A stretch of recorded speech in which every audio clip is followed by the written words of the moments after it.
Hello, everyone, and welcome back to our series on knowledge tracing. Today, we're exploring two powerful advanced techniques, multitask learning and contrastive learning.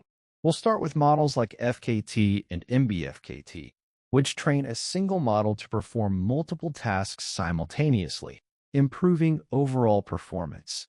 Then, we'll move on to models like CAKT and CL4KT, which use contrastive learning to learn robust representations even with limited data.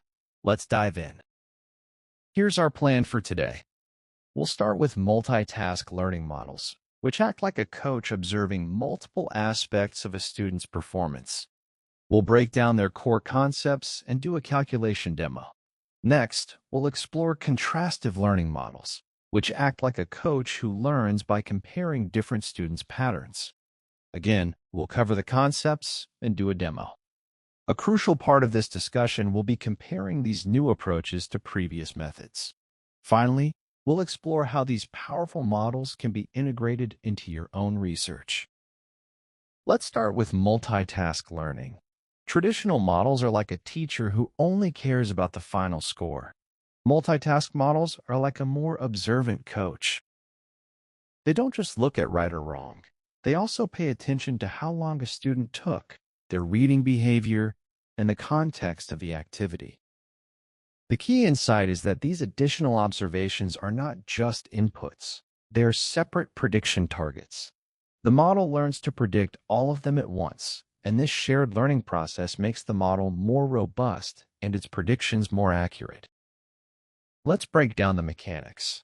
A shared encoder processes the student's history to create a central state representation.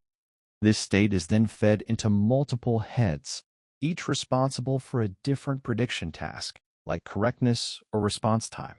During training, the total loss is a combination of the losses from all tasks. The model's parameters are updated to minimize this total loss. This means the model can't just learn to guess correctly. It also has to learn to predict a reasonable response time, which forces it to develop a more accurate understanding of the student's true knowledge state. Now let's move on to contrastive learning. This approach is particularly useful when we don't have a lot of labeled data. Traditional models need to be told what's right or wrong. They act like a teacher who only checks final answers. If you don't have a lot of graded papers, labeled data, they don't perform well. Contrastive learning models, like CAKE, CL4KT, or S2HHN, act more like a pattern-recognizing coach. They don't just look at answers.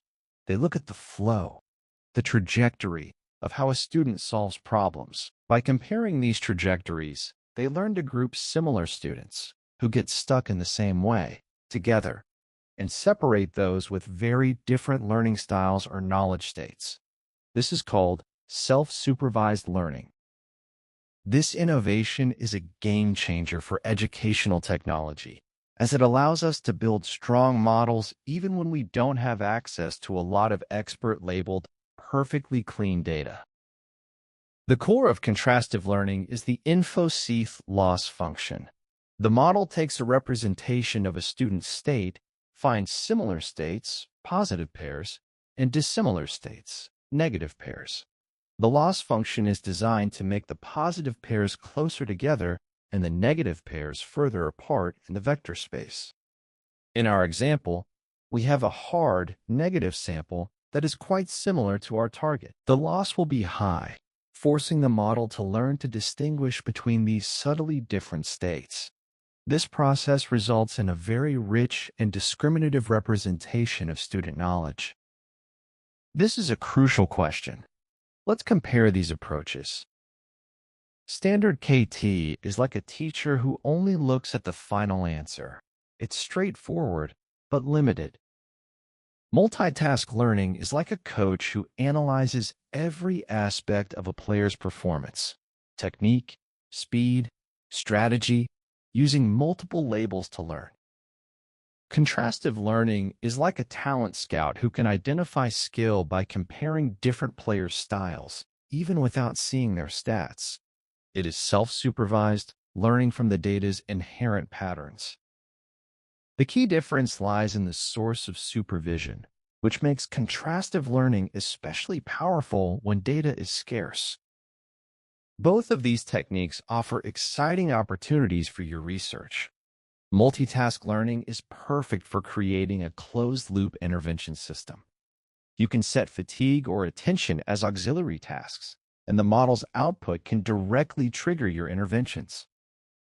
Contrastive learning is excellent for creating a robust representation of student ability.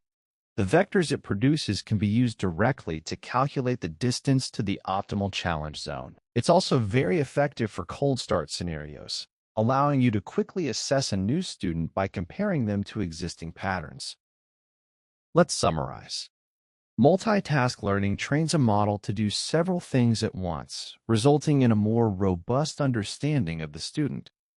Contrastive learning teaches a model to find patterns in the data itself, making it very powerful when labeled data is scarce. Both approaches represent significant advances in knowledge tracing, offering more accurate predictions, better handling of real-world data challenges, and richer outputs for driving intelligent interventions. That's all for today's deep dive into multitask and contrastive learning for knowledge tracing. We've covered their core ideas, calculations, and how they represent significant advances over previous methods. Now I'd be happy to answer any questions you might have. Thank you for your attention.